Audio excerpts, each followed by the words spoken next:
2024년 겨울, 서울 강남구의 한 고급 주택가. 화려한 네온 사인들이 꺼져가는 새벽 2시, 도시는 깊은 잠에 빠져들고 있었습니다. 하지만 이곳에는 잠들지 못하는 두 영혼이 있었습니다. 김정우, 35세. 한때는 성실한 택시기사였던 그는 코로나19로 인해 일자리를 잃었습니다. 아내 수진이는 임신 8개월째, 5살 딸 아린이는 천식으로 병원비가 만만치 않았죠. 전세 보증금 2억을 돌려받지 못해 전세 사기 피해자가 된 그는 현재 원룸에서 가족과 함께 힘겨운 하루하루를 보내고 있었습니다. 아빠, 배고파요. 아린이의 작은 목소리가 정우의 가슴을 찢어놓습니다. 냉장고는 텅 비어 있고 통장 잔액은 32,000원. 내일까지 월세 50만 원을 내지 못하면 길거리로 나앉게 됩니다. 정호는 떨리는 손으로 인터넷을 검색합니다. 급전대출, 일일대출.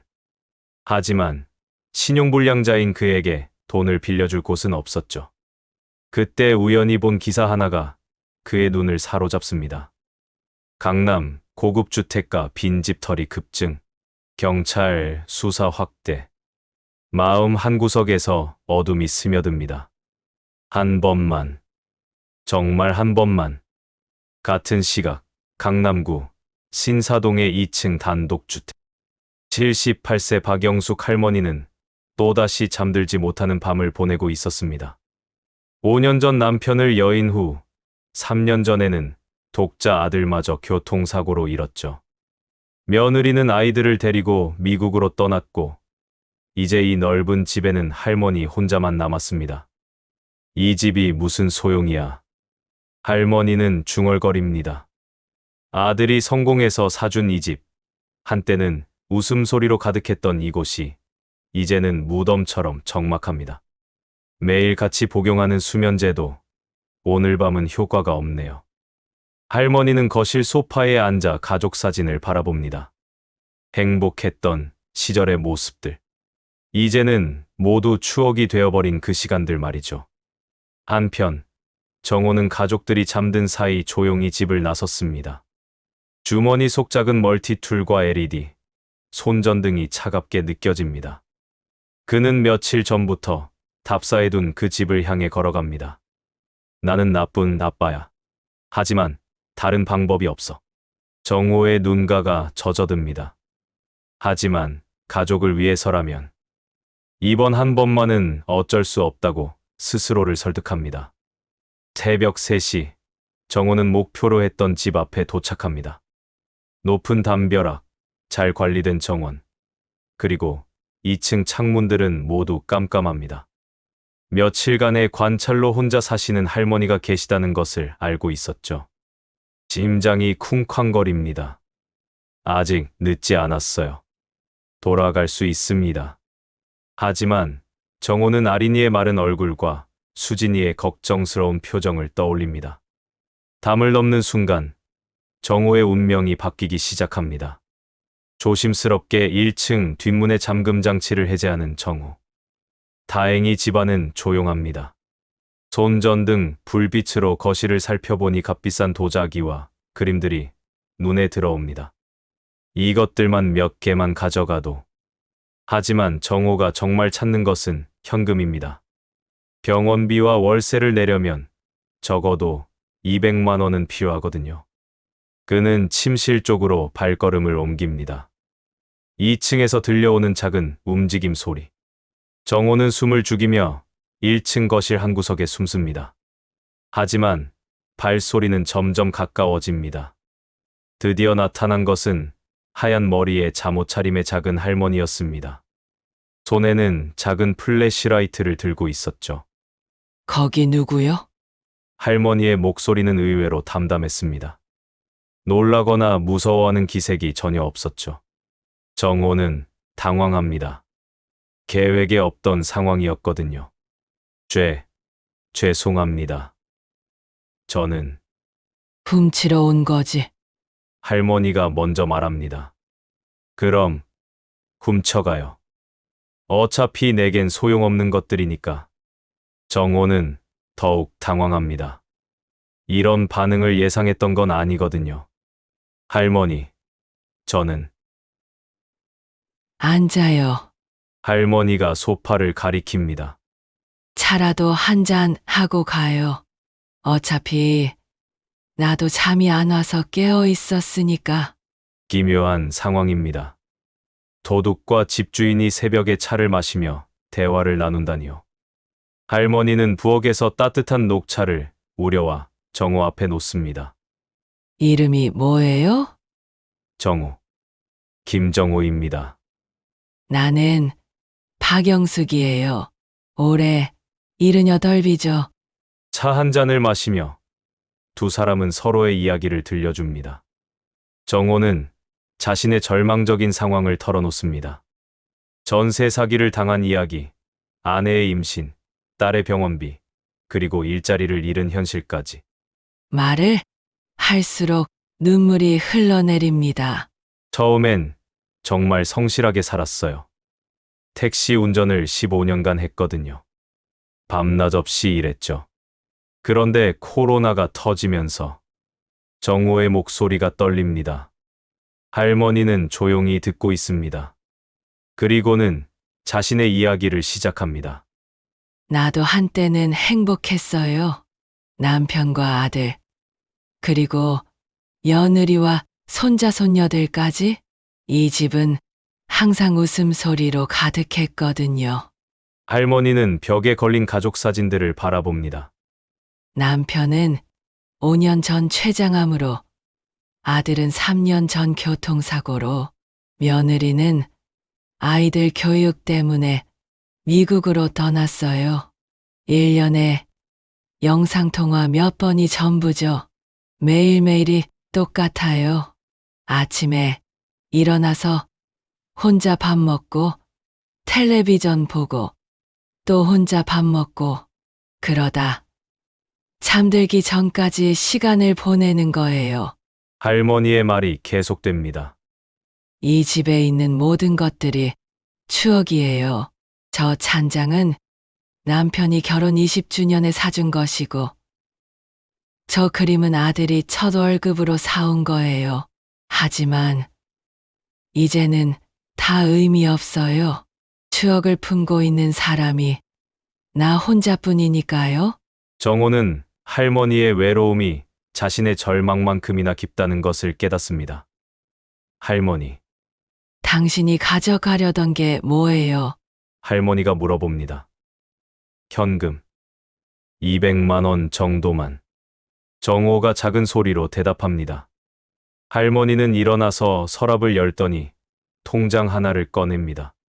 여기 3억이 넘게 있어요. 부동산 팔면 더 많아지겠죠? 하지만 뭘 해야 할지 모르겠어요. 쓸 곳도 없고, 줄 사람도 없고. 정호는 놀랍니다. 자신이 이렇게 절망하고 있을 때 돈은 많지만 그보다 더 깊은 절망에 빠진 사람이 있다는 것을요. 사실 말이에요. 할머니의 목소리가 작아집니다. 가끔 이런 생각을 해요. 이렇게 혼자 살면서 뭐 하나 의미가 있나 하고요. 아무도 내가 있는지 없는지 관심 없어 하거든요. 우리 집 앞 독거노인 김씨 할머니는 작년에 돌아가셨는데 일주일 후에야 발견됐어요. 나도 그렇게 될까봐 무서워요. 정호의 가슴이 아픕니다. 자신만 힘든 줄 알았는데 세상에는 다른 종류의 고통을 겪는 사람들이 있었던 거죠. 할머니, 저도 요즘 많이 외로워요. 정호가 말합니다. 아내와 딸이 있지만 가장으로서의 무능함 때문에 말도 제대로 못 걸어요. 친구들은 다 멀어졌고 부모님께는 걱정 끼치기 싫어서 연락도 안 해요. 그래서 오늘 이런 나쁜 생각을 하게 된 거예요. 가족을 위해서라도 돈이 필요했거든요. 할머니는 잠깐 침묵을 유지하다가 입을 엽니다. 정호 씨, 제안이 있어요.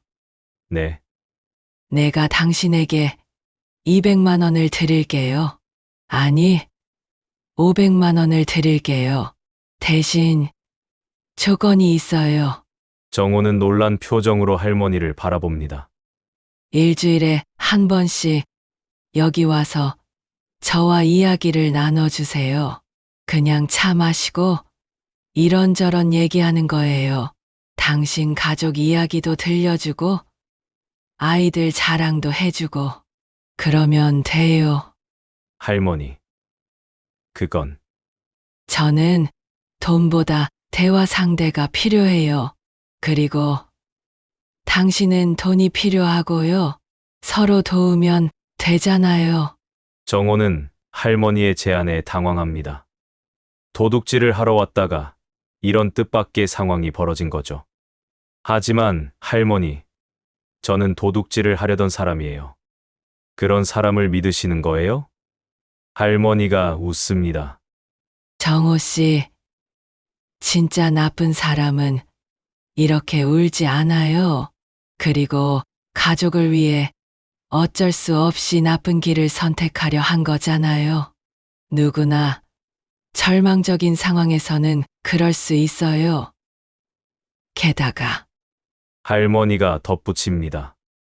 당신이 처음으로 내 이야기를 들어준 사람이에요.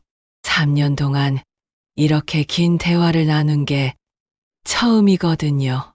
정호는 고민에 빠집니다. 할머니의 제안은 분명 고마운 일이지만 뭔가 떳떳하지 못한 기분이 듭니다. 제가 정말로 매주 찾아뵐 수 있을까요? 저도 생활이 바빠지면. 그럼 한 달에 2번이라도 좋아요. 아니면 한 달에 1번이라도. 중요한 건 약속을 지키는 거예요. 결국 정호는 할머니의 제안을 받아들입니다. 하지만 500만 원은 너무 많다며 200만 원만 받겠다고 합니다. 할머니, 정말 감사해요. 하지만 이건 빚이에요. 언젠가 꼭 갚을 거예요. 빚이 아니에요. 서로 도우는 거예요. 할머니는 정호에게 돈을 건네며 말합니다. 그리고 정호 씨, 앞으로는 이런 생각 하지 마세요. 힘들면 언제든 여기 와서 이야기하세요. 혼자 견디려 하지 말고요. 정호는 할머니의 따뜻한 마음에 또다시 눈물을 흘립니다. 도둑질을 하러 왔다가 이런 따뜻한 마음을 받게 될 줄은 꿈에도 몰랐거든요. 그날 밤 이후 정호의 삶은 조금씩 변하기 시작합니다. 할머니가 준 돈으로 당장의 위기는 넘겼고 다시 일자리를 찾기 시작합니다. 더 중요한 것은 정기적으로 할머니를 찾아뵈면서 생긴 변화입니다. 할머니와의 대화를 통해 정호는 자신의 문제를 객관적으로 바라볼 수 있게 됩니다. 할머니, 저 새로운 택시 회사에서 연락 왔어요. 다음 주부터 일할 수 있대요. 그래요? 다행이네요. 그런데 무리하지는 마세요. 건강이 최우선이니까요. 할머니도 변합니다. 정호와의 만남을 기대하며 하루하루를 보내게 되고 대화 주제를 준비하기도 합니다. 심지어 정호 가족을 위해 아기용품을 준비해두기도 하죠. 몇 달 후 정호는 할머니께 제안을 합니다. 할머니, 저희 가족이 한번 인사드리러 와도 될까요? 아내도 할머니 이야기를 많이 들었거든요. 할머니의 얼굴이 밝아집니다. 정말요? 그럼 내가 맛있는 음식 준비할게요. 그렇게 정호의 가족과 할머니의 만남이 시작됩니다. 아린이는 할머니를 친할머니처럼 따르고 수진이는 할머니의 요리를 배우며 가까워집니다.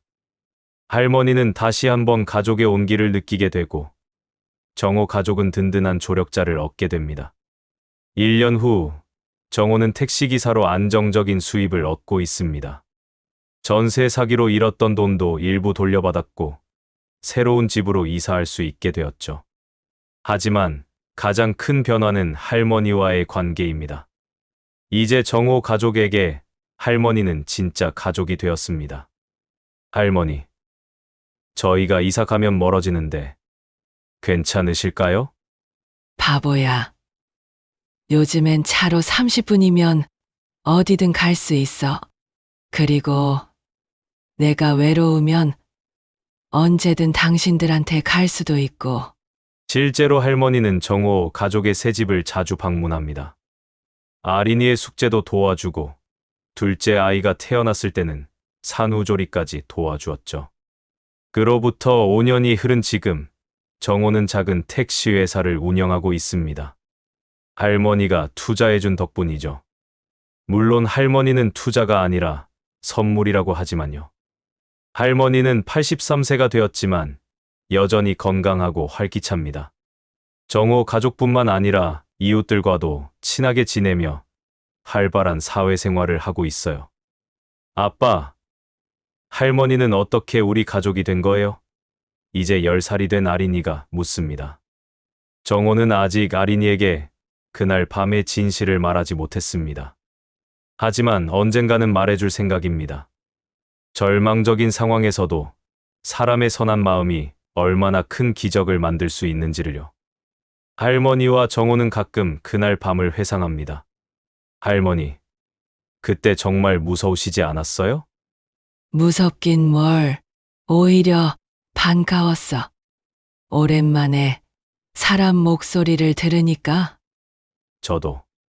그때 할머니를 만나지 못했다면 어떻게 되었을지 모르겠어요. 운명이었나 봐. 서로 필요한 순간에 만난 거지. 그렇습니다. 때로는 인생에서 가장 어둠한 순간에 가장 밝은 빛을 만나기도 합니다. 정호가 도둑질을 하러 간 그 밤, 두 외로운 영혼이 만나 서로를 구원한 것처럼요. 세상에는 우연이라는 게 없을지도 모릅니다. 모든 만남에는 이유가 있고, 모든 상처에는 치유의 순간이 찾아오니까요. 지금도 어디선가 절망에 빠진 누군가가 있을 것입니다.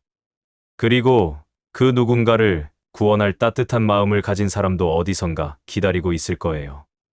정호와 할머니의 이야기는 우리에게 말해줍니다. 세상은 아직 버릴 만큼 차갑지 않다고, 그리고 사람의 마음은 여전히 따뜻하다고 말이죠. 그날 밤, 한 남자는 돈 대신 희망을 가져갔고, 한 할머니는 외로움 대신 가족을 얻었습니다. 그리고 우리는 깨달았습니다. 진정한 부는 돈이 아니라 사람과의 연결이라는 것을요.